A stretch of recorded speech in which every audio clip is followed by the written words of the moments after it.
afternoon, wonderful, wonderful afternoon to all of you. For those who are joining now and for those who will join on Facebook Live, hearing myself twice. Chasing authenticity with friends, family, and famous people is an online conversation with me, PJ, where I try to have conversation with interesting, inspiring persons whose life story I believe others could benefit from hearing. As well as I want to get their perspective on what it means to be authentic. And for the month of August, I really wanted to have this couple, one of my favorite couples. I don't tell them enough, but they are, especially due to their story and how things happen.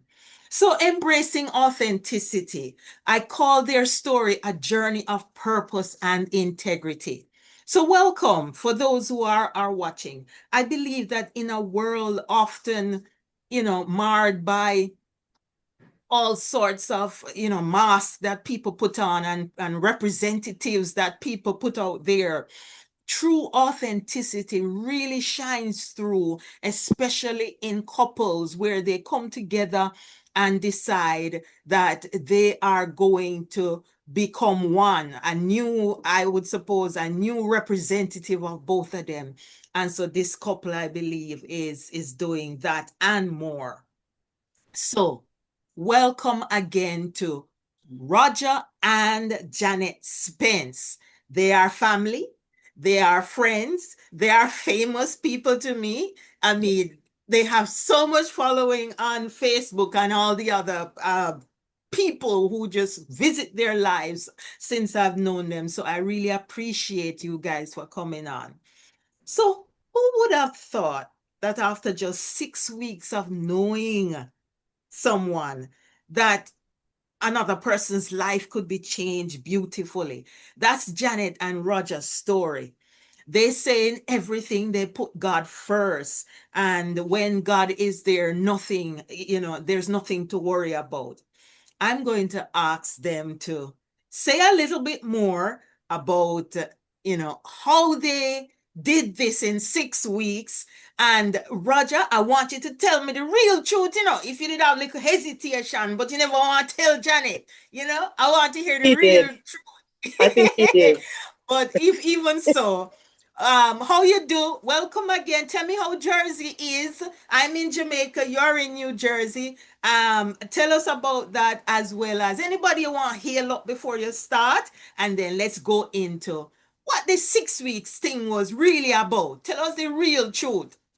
Well, one of the persons that are on right now, her name is Laverne Senior. She's the one that introduced us.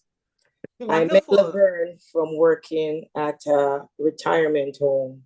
Wow. And just talking to her and her sister Beverly, she said to me once, because she know I had a relationship in Florida, and I left Florida and I came here with my daughter Shanae. And she said to me, Bev, she said to her sister, Bev, I would introduce Janet to Rodger, but she's not going to stay with him. She's going to leave. And I said, no, introduce me to him. Just like that. And she did. And Laverne, like my kids always, they're crazy over her. They love her. Laverne was always there for us. She is like she made sure. Even if he was doubting, she made sure that he was in it as much as I wanted him to be in it. So in other words, what I'm getting from you is that although it was a two of you to make the decision, because you had this wise, I don't know, intuition from Laverne. Yes. Laverne literally, helped to bolster and move along the Laverne and Beverly. All right, all right. It's Tell like us some more. She's telling me, she's giving me positive things. And then in the meantime, I was friends with one of his cousins that I told about him, and she got excited. Ooh. And then my best friend, this part is the funny part, my best friend had a friend that he was dating before. When I told her, she said, "Oh, I know him. Nice guy." Everybody, nobody gave any negative thoughts of him. So and all of this is happening in the 6 weeks, in right? the 6 weeks, yes. All right. 6 weeks. He didn't ask me to marry him. I told him that we need to do it. All right, Rodger, you need to come and talk the things them know. Tell us the truth. I go. I really go. Well, I guess that's the truth. So yeah, so I guess we got introduced, and well, I started visiting her in the evenings after work, and then it kind of developed from there. And they said Shanae is a part of it too, because Shanae fell in love with him immediately. Okay. So Rodger, when Laverne was, stoking the fire, then when was trying to say, yeah, man, do this thing, what was, and I don't want to mash up, no, well, he can't mash up now. Hey, what was happening in your mind? Well, I mean, I was 35, somewhere around there. So I knew that, I mean, at that point in my life, I needed to settle down and, start a family and do the things that men that age start doing. So it just seemed like it just fell in place. Everything just kind of fell in place, and I just accepted it. Okay. There was no resistance. So okay. All right. So let me ask you then. Would you say then that you were authentic going into this, because you just said, it was the right time. It felt like it was a thing to do. Would you still say you were authentic? You were true. You were your original self when you decided to make that decision after 6 weeks? Yes, I would say that. Yeah, I would say that. Well, first there was nobody else, so that alley was clear, right? So, and I didn't have any reservations, so I guess I was true to myself. So, okay. So you guys mentioned that it wasn't always easy, but you stood side by side, worked together to make ends meet.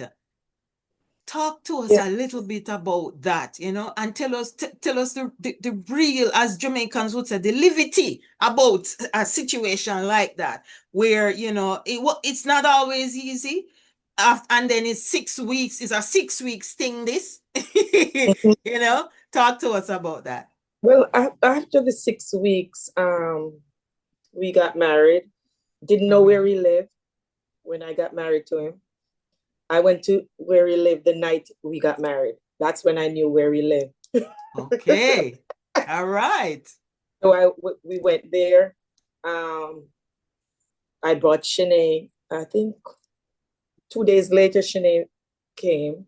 But before all of this, the first weekend, I didn't have a babysitter for Shanae. And I don't know this person, but Laverne is telling me how nice this person is, how good he is with kids and all that. He took Shanae shopping.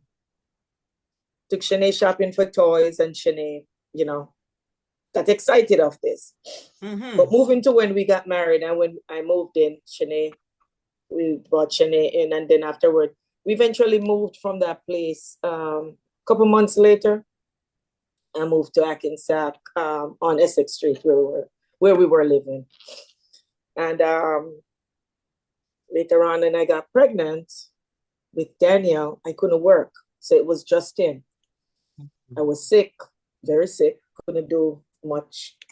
So at that time, it was a little tough, but he did it overtime. His friend Junior, if I needed anything, that's Laverne's other half, he would be there for whatever I need. When the kids, when I had Danielle, when I had Gabriel, he was the second babysitter.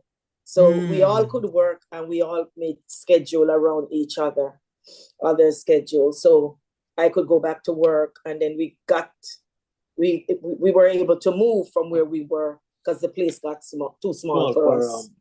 So we were able to move from where we were to a bigger place. We bought a house, and it was all because we had Junior to help us. My sister Sophia did chip in too, and Laverne's daughter used to watch Shanae at one point too. So we had all the village, a small community. Yes, helping us to get where we are today. Yeah. Wow. And it really appears, not even appears, it is a fact that, you know, although it's the two of you coming together with the support from, you know, well-minded, thinking persons, community, as you call it, you know, it makes it so much better. You wanted to say something, Rodger, before I move on? No, go ahead, move on. Okay, so can a couple really be authentic 100% of the time? You know, in other words, especially when you go through those, you know, those tough times, and in particular, Janet just mentioned those early days, you know, when things were a bit tough. She had to be bedridden because of the pregnancy, and so can a couple really be authentic? Is it that you come home every evening or every morning you get up, Rodger, you really feel like you're telling Janet everything, you know, you're really being who you really are, seeing all of that, and you one working. Talk the things them and tell us a little bit how that go. And how would you help somebody else who is in that situation in 2025? Because, you know, worlds are different. This was happening in the 90s or even in early 2000s. This is 2025. Talk to us a little bit about that, and how would you maybe, you know, encourage somebody else who find themselves in that situation in 2025? Well, yeah, you gotta be first you gotta be honest with yourself, and you know, look at the situation and you know, just be honest. You could be authentic. I mean, when you're going through struggle, I guess you gotta kind of compartmentalize the struggle. You gotta look at the things that are most important, and just deal with it. Because I don't know if you're gonna be 100% authentic and real about it, but you just gotta look at the things that are important and deal with those things, and then you gotta, I guess, prioritize. And then the smaller things, you just, I guess, deal with it later. Okay. Yeah. People have a way to say that men can compartmentalize much easier and quicker than women. Janet, would you agree that you were doing that too? Did it come easy for you to compartmentalize and look at the things, as Rodger said, look at the things that are most important, deal with those, and then pick up the other stuff later? Well, for me, I'll say something, and all he says is Janet, and he's done and he's gone. Nothing else. We have to do this, Janet, and he's gone, done. No matter what I say, he's not saying anything else, nothing else. So when he said Janet, you know what that means. We're not talking about this right now. Okay. And over the years, I have to jump in here. Over the years, how has Janet changed? It doesn't change.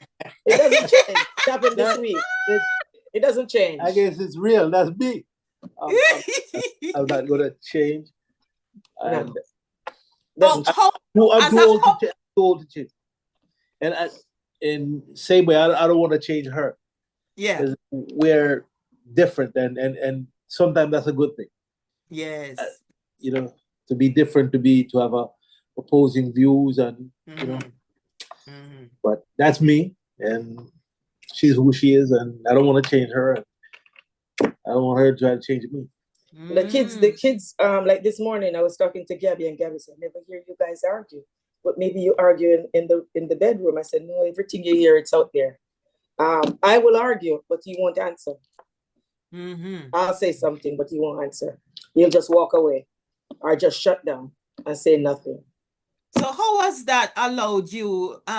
Did you find yourself still being authentic, Janet, in those situations? Because he's Yeah, being authentic in that this is who he is. But yeah. did you find that your response, your attitude, how you reacted to it was authentic?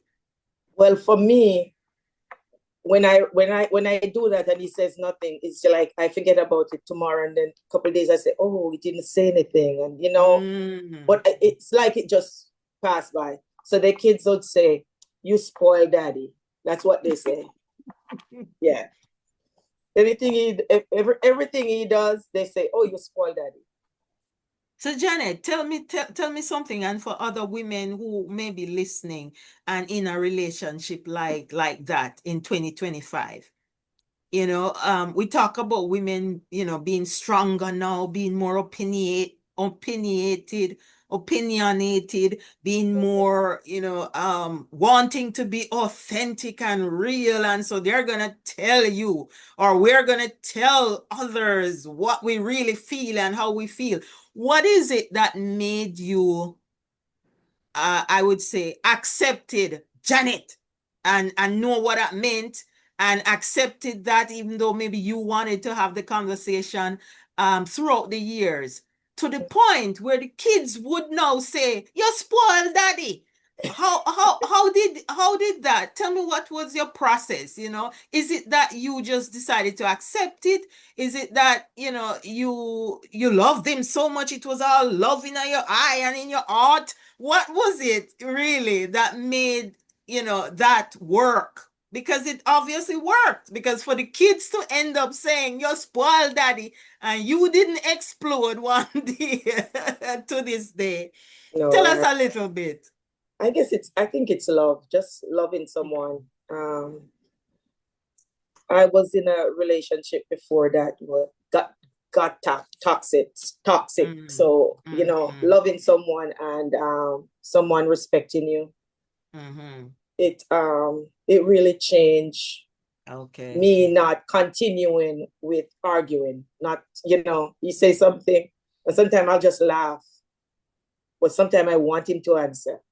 But he won't answer. It's like somebody, you're going out and somebody, even bad driving him, and he just slow down. I say, honk the horn, and I'll put over my hand and honk the horn. He won't do nothing.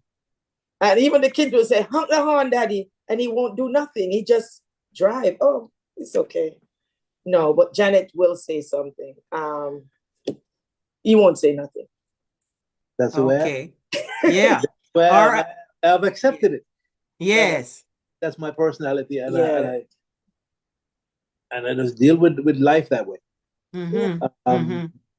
Like she says, if I'm going down the street and somebody bad drive me or something, there's no point in me honking the horn, because most likely they're already gone.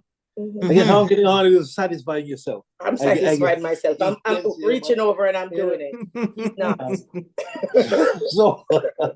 So I guess that's the way I am. That's the way I've been. Wow. Yeah. And I'm not confrontational. Yeah, and that's why I admire the two of you so much, even from our distance, because as much as it is obvious that two of you are completely different, the fact that you accept each other and your personalities, and at times, as Janet would say, she would honk the horn. You would reach over and honk the horn. You don't get upset, Rodger, and and throw off our hand and say, leave the horn alone. You just let her do her thing and you do your thing. His friend have a joke about that though. We went somewhere, and he was driving. I was sitting in the back and his friend was in the front. And he did something, and I said it to the friend. I said, I don't remember the exact thing. I thought he was going to come on. Laverne is Junior there, and Junius. And I said it to Junior what he did. And Junior take it for a joke up to this day. Like I said to Junior, why are you doing this? But I was talking to him, not Junior, because he was driving. And up to this day, Junior laugh over the same thing. But yeah, he won't say nothing. He just... And you know, he likes to move his shoulders too. If anybody just do this, and that's it. That's it. And I believe it's only a life of togetherness, and just being true to each other, that you can say those things now, Janet. You know that the shoulder, you know, when the shoulder move, you know what that means. You know, that's a whole paragraph. Although he didn't say a word, you know. I learned something about him the other couple of years ago. We went to a family reunion, and one of his cousins was talking about when they went shoe shopping with his dad. And every time they go shoe shopping, no matter what the dad show him, he would say, it's okay. And they didn't know that it's okay mean I don't like it. Wow. When I told the cousin that the other day, that means he doesn't like it. The cousin said, what? When he said it's good, that means, I like it. Yeah, I like that one. But when he said it's okay, that means I don't like that. Oh, wow. So there's a lot of little things that he does that you learn over the years. Oh, that's what that means. If I'm cooking and I say, taste this, and he said, it's okay. Okay, I know it doesn't taste good. I have to do something else. So, yeah. So I have to ask this question. What, after all these years, what was your original vision? And I want both of you to answer, you know, if you can answer in 20 seconds or so. What was your original vision for life and family in way back in 1997? And if so, how has it changed? Of course, it has changed that you had the two children plus the one you had before and so forth. But what was your original vision for life at that time? Well, that was part of the vision. Yeah, I wanted kids, and anxiously. And then she wanted kids too. So that part of the vision came to fruition, I guess. I don't know if you know that the last child was a miscarriage, so it would have been 4 kids. Oh, wow. Yes. No, I didn't know that. I'm so sorry about that. Yeah, and then that, you know, I said, you know, that's it. And yeah. But the vision is I guess it's still active. But I guess we've accomplished some of the things. We wanted to have kids, we wanted to get our own home. We would like to have some more money, but we're still trying. We all do. We all do. We're still trying with that. I've reached the point where I'm not retired, so you know, and I'm retired. And he's retired. I'm retired and retired and young enough, retired but young enough to be able to enjoy some of what I've worked for. And I think, you know, without being, you know, getting too old and not being able to move around, I'm still right. So that's that part of the vision is here, I guess. Janet, anything about the vision from 97 that you think, you know, has not been accomplished or went off rails, you know, because it sounds from what Rodger is saying, like, you know, a part of the success of your marriage, your relationship is that you both seem to have had the same vision and working on the same vision at the same time. And, you know, to this day. Basically the same thing what he said. I'm looking forward to retire. The other day I was saying maybe I should have gone to New Jersey Transit too. I would have been retired by now too. Okay. But I enjoy my job. I enjoy it. Right. So no regrets to that.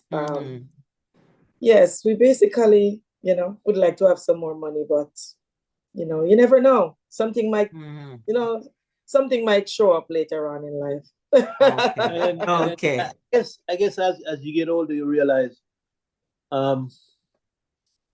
maybe you just, when you get to a point in life, you just got to realize that you should be satisfied with what you have, make the best of it.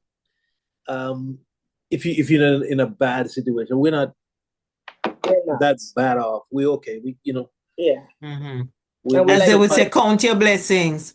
right. and we You know, like to be, thank Yeah. others. we're So, just be thankful you know, for what we have. we are blessed. You know, instead of just trying to get more and using your time to try to get more, and then because time, I mean, you're not getting any more of it. It's Right, right, it's as they say, fading. right. So when you reach to this point, you have to appreciate it and make the best of it. Mm.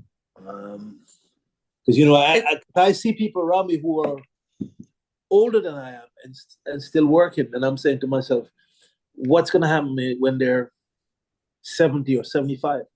They're not going to be as able to move around and to enjoy whatever they're working for, the extra that they're working for at that particular point. Because no matter how strong we are, when you get to 75 and 85, it's to me, it's good going downhill. So my thing now is, while you can enjoy what you work for, and that's what, well, I guess that's what we're going to try to do. Sounds good. So in wrapping up, and Rodger, you know, you're a man of few words, but very wise and deep words.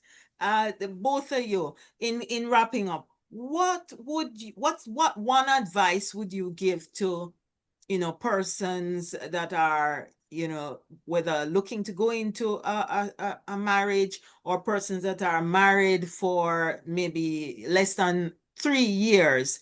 How does being authentic, having a vision, because that's what I'm getting from this conversation. How does being authentic, having a vision, learning to put the important things first, how does all of that play? And what would you advise them of any, you know, pitfalls to look for and what not to do? In your own way, you could answer that, both of you. Well, in a relationship, I must take a word from somebody. I got compromised. So I guess you're not going to get everything that you want, and you just got to learn to give in sometimes. You can't, you know, you got to give a little to get. So can you give a little compromise and be authentic? Sure, that's exactly what it is. Because I don't know anywhere in life where you're gonna get 100% all the time. So sometimes maybe you gotta go for the 80 or the 90%. Okay. You know, so. And for me, I would say, speak to each other. If somebody's not willing to talk at that time, leave it alone. Try again another time. Try not to be upset when you're talking to each other. Communication is very important. Yes. And the way you communicate is important. Wow. Yeah, because sometimes maybe you gotta look. You gotta consider your emotion at that particular time when you're talking. And sometimes if you're upset, you may say something that you didn't really intend to. Right. And it could have a lasting effect on your relationship. Right. So be careful what you say, how you say it, and when you say it. Wow. Sounds good. I really want to thank you two so much. I don't know if you have any final thoughts or words you wanted to say before we end, but I got so much. I was taking notes, you know, I got so much from what you just said. And I really am happy that you came on to talk about, you know, your relationship, you know, your journey, and just how remaining true to each other and to yourselves have seemed to made it work. It seemed like, you know, to some extent that was a big part of the formula. What, if any, last words would you have for anybody who may see this recording at some point in time to encourage them to hold strong to any relationship and to be authentic and true? Back to the word he used, compromise. Always compromise. communication. Yeah, okay. Wow. Yeah. And even the shrug shoulder and the Janet, that is still communicating. That's what it sounds like, you know. That's what it sounds like. But as women, sometimes we believe that is not communication. He doesn't want to talk right now. Leave him alone. He's communicating that he does not want to talk. Right you now. know, we laugh about it, but it's a serious thing, because some of those things mash up relationships. And the words he uses when he said, "It's okay." Yeah. Yeah. I get it. It's okay. Wow. Janet and Rodger, I wish you many, many more years together. I know once you retire, Janet, Rodger will kick it up a notch, because both of you now will be retired and maybe all over the world, traveling and yeah. And I really want to appreciate too and big up, your yearly. Is it once a year you do it? Your yearly, contribution to Jamaica. Yeah. Well, you have an independence thing at your Jamaican independence thing at your house, but you also contribute to the Jamaican education system where you give back. Is that once a year that you do that? It's once a year. In December, we do it we have a tree lighting sermon in the community, and then we have a treat for the kids.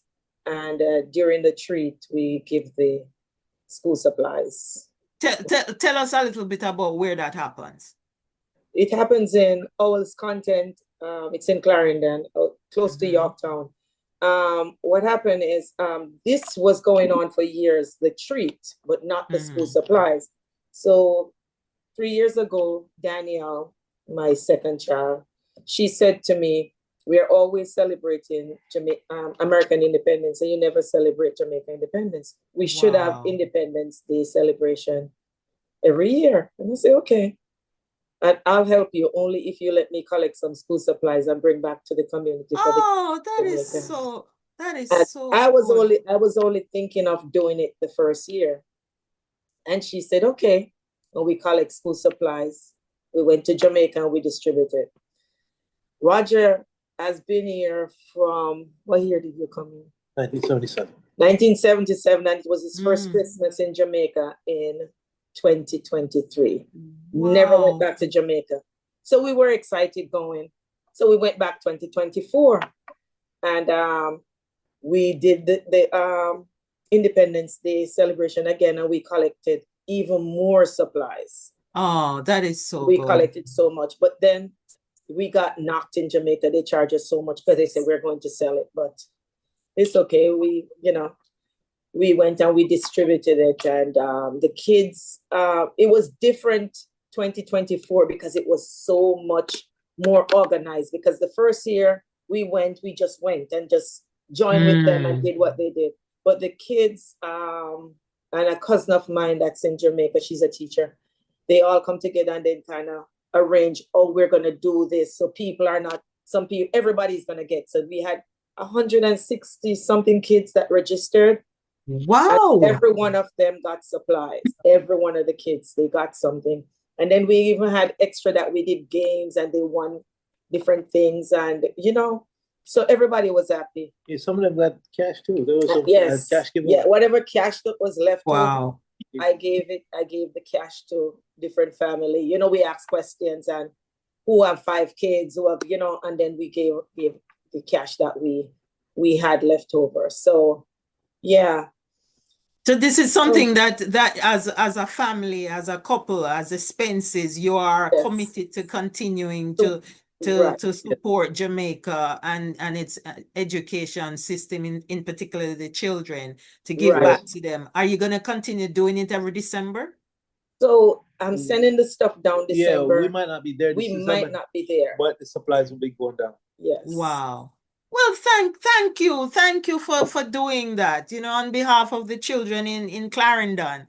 And, in any way that Sterling Business Management or myself can help, let me know. I really appreciate that. And as a couple too, it seems like when you do stuff like that, it also bonds you closer together. Am I correct? That's correct. Thank you so much for that. And it So bonds this the was a kids too. wonderful conversation, and we look forward on behalf of the kids to December 2025 for the Spence's contribution right there in Clarendon. Remind us where in Clarendon it is? Owl's Content. Oh, okay, wonderful. All right, so we've gone way over time now, but it's because I love the conversation and I love you both. Thank you again, Janet. Thank you again, Rodger. You're And welcome. Thank you. and tell the kids hello. And so thanks again for all of you who will see this session maybe after and who, are even watching it now. I appreciate you joining. I hope you take some inspiration from Janet and Rodger's life, their unique story of getting married after 6 weeks knowing each other, and how it continues to grow stronger and stronger every day. Remember, 20 how many years? I don't even remember. 97. Yeah, we're looking at 30 soon. Yeah. Wow, wonderful, wonderful. So congratulations again, you guys, on your wonderful relationship. Hi, big up to Laverne, of course, Yeah, Laverne, yeah. for helping to make this happen, and the Lord Jesus, of course. Yes. And so without any further ado, I want to thank you all for coming. Join us on our next Chasing Authenticity with friends, family, and famous people. Be inspired, be empowered, and above all things, continue to chase authenticity. Thank you very much and have a good evening. You too. Thank you. Bye-bye. You too. Bye-bye. All right. Bye.